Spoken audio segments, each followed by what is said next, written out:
99% of people who buy a car think they are saving money, but in reality, they are locking themselves into a spending loop that can last for decades without even realizing it. The same car, the same income level, two people make two different decisions, and 10 years later, one has almost nothing left, while the other has built assets. The difference is not the car, but how they understand, or fail to understand, the numbers behind their decision. Imagine two people walking into the same showroom on the same day. They have the same salary, the same goals, and both choose a sedan priced at around $30,000. There is no difference except for the signature they place on the contract. One chooses to lease the car with a lower monthly payment, around $299. The other chooses to buy, accepting a higher payment, around over $500 per month. From that very moment, the feeling is already different. The person leasing the car walks out feeling like they just took a shortcut, less money. A newer car, no need to worry about repairs. The person buying the car immediately feels the financial pressure, paying more each month while the value of the car is declining over time. If you were standing outside looking in, who would you think is winning? Almost everyone would choose the person leasing the car, and that is exactly the trap. What matters is not the amount you pay each month, but the structure of that payment. When you buy a car, every dollar you pay is gradually converting into ownership slowly.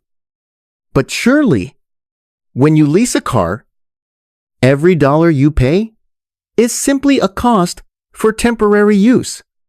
These two cash flows look similar in the short term, but their nature is completely different. One is building value. The other is consuming value. And this difference is invisible in the first month, but it amplifies over time. This is the point most people miss. Because our brains tend to evaluate things based on immediate comfort, a lower payment always feels safe. Even though its real cost lies in the future, in the first 3 years, the person leasing the car almost lives in a state of total victory. They pay less each month. Do not worry about repairs, because the car is under warranty. Have no unexpected expenses, and always feel they made a rational choice. If you place the numbers side by side after 36 months, the difference is very clear. The person leasing has spent nearly $10,000 less than the buyer. And it is exactly at this moment that the story becomes dangerous. Because all the evidence seems to support the leasing decision, but this is not the complete truth. Only a part of the picture.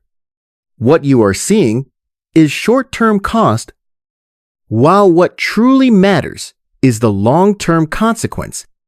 According to research in behavioral finance, people often fall into present bias, the tendency to value immediate benefits more and underestimate future costs. And leasing exploits this weakness perfectly. By the 3rd year, the lease contract ends. And at this point, the person leasing the car faces 3 choices: buy the car, return it, and walk away, or continue leasing a new one. In theory, they have options, but in reality, most will choose to keep leasing. Why? Because they have become used to the low monthly payment, used to the feeling of driving a new car, and do not want to step backward by buying an older car or increasing their expenses. And so the cycle begins again: a new contract, a new down payment, another 36 months, Meanwhile, the person who bought the car continues their journey, moving 1 month at a time closer to fully owning it. This is a structural difference. One is running on a conveyor belt with no stopping point, while the other is walking on a road with a clear destination. And the dangerous part is that this loop does not hurt immediately. It quietly stretches over time, turning monthly payments into a normal habit. After 6 years, the picture begins to change. The person leasing has completed 2 lease cycles, spent a significant amount of money, but owns no asset. In contrast, the person who bought the car, although they paid more in the early stage, is now close to or has completely finished the loan, and more importantly, they hold a car that still has value. This is the moment when the advantage begins to reverse, not because the buyer made money, but because they have stopped paying. From this point on, every month that passes strengthens their position, while the person leasing continues to maintain the same level of spending as before. This is one of the most important principles in personal finance. It is not about how much you earn, but how long you can stop paying for something. The problem with leasing is not the number $299 per month, but everything that does not appear in that number. When you sign the contract, you are not just agreeing to pay. You are accepting a list of attached conditions. Annual mileage limits sound reasonable, until you realize that just driving a little more will result in charges for every extra mile. And these fees do not appear monthly. They accumulate and show up at the end of the contract, like an unexpected bill you did not prepare for. Then comes wear and tear, a small scratch, a mark on the wheel, a stain on the seat. Things you consider normal are assigned a monetary value. And importantly, the definition of normal is not decided by you. Finally, there is the return fee. You even have to pay just to return something you never owned. These costs do not hurt immediately, but they ensure that you never truly escape the cost of using that car. But if we only talk about the disadvantages of leasing, it would not be fair.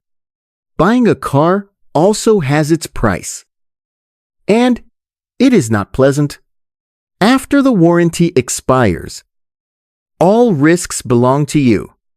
Unexpected repair costs, part replacements, expenses you cannot predict, all of them can happen. And more importantly, the car you buy is losing value every single day. This is a reality. No one likes to face the asset you spend money on, does not appreciate, but instead depreciates fastest in the early years. But there is one thing few people notice. This rate of depreciation does not continue forever. After the first few years, the depreciation curve slows down significantly. That means the longer you keep the car, the more you reduce the impact of depreciation. This is where time becomes an advantage.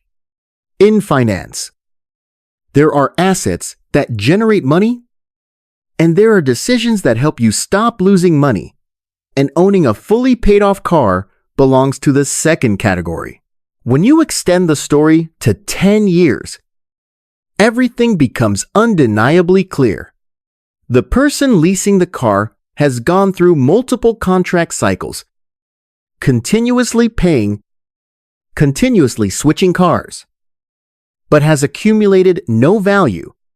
The total amount they have spent may reach tens of thousands of dollars, but in return, they only get experience, not assets.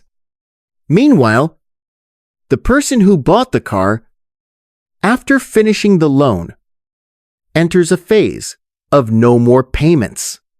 Their cost drops significantly.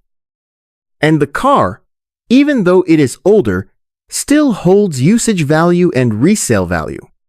When you place the two pictures side by side, the difference is no longer about feeling, but about numbers.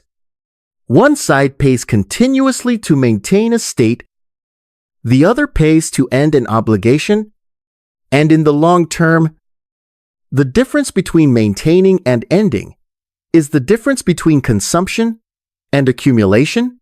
There are cases where leasing can make sense, for example, when you have tax advantages in business, or when you use vehicles with extremely high maintenance costs, but those are special cases. Not the reality for most people. Another common argument is if you lease a car and invest the money you save, you can come out ahead financially. This is true, but only in theory, because it requires something most people do not have: discipline. Research on consumer behavior shows that most of the money saved from lower monthly costs is not invested. It is spent. And when that happens, the assumed advantage of leasing disappears completely. In personal finance, strategy is not what determines the outcome. Behavior is what determines it. The biggest mistake is not choosing to lease or buy.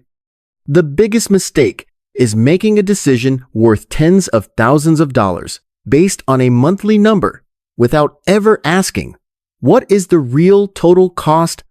The number $299 is not the price of the car. It is just a way to keep you from seeing the real price. And when you do not see the full picture, you are not truly making a decision. You are simply reacting to a number designed to make you feel comfortable. The next time a pleasant number is placed in front of you, do not ask whether you can afford it each month. Ask a different question. The question almost no one asks in the end: how much will this decision cost me?